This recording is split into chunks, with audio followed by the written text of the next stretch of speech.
आपल्या राज्यासाठी प्राण देणाऱ्या चेतक घोड्याची कहाणी तर तुम्हाला माहितीच असेल ना। इसवी सन 1576 मध्ये झालेल्या हल्दीघाटीचे युद्ध, ज्यामध्ये महाराणा प्रताप यांचा सामना मुघल सेनापती मानसिंह याच्याशी झाला।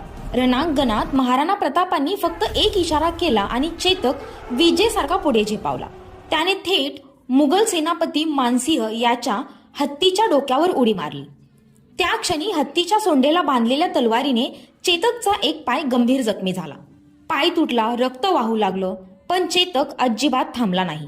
तो डगमगला सुद्धा नाही, तो मागे फिरला नाही, कारण त्याच्यासाठी एकच ध्येय होतं आणि ते म्हणजे महाराणा प्रताप यांचे प्राण वाचवणे। मुघल सैन्याने महाराणा प्रतापांना चारी बाजूंनी घेरलं, तेव्हा चेतक त्यांना घेऊन वेगाने पळू लागला। चेतकच्या पुढे एक 22 ते 25 फूट रुंद बरसाती नाला होता। सामान्य घोडा असता तर थांबला असता, पण चेतक थांबला नाही।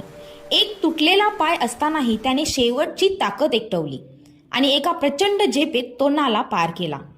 मागून येणारे मुघल घोडेस्वार हक्केबक्के झाले। ते एका जागेवर थांबले, कारण त्यांना माहिती होतं की कोणताही घोडा हा नाला पार करण्याची हिंमत करू शकणार नाही। महाराणा प्रतापांना घेऊन चेतक जेव्हा सुरक्षित ठिकाणी पोहोचला, तेव्हा तो हळूच खाली बसला, आपलं डोकं आपल्या स्वामीच्या मांडीवर ठेवलं आणि शांतपणे प्राण सोडले।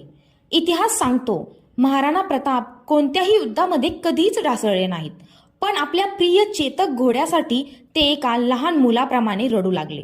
आजही राजस्थानमधील हल्दीघाटी येथे जिथे चेतकने शेवटचा श्वास घेतला, त्या ठिकाणी त्याची भव्य समाधी आहे।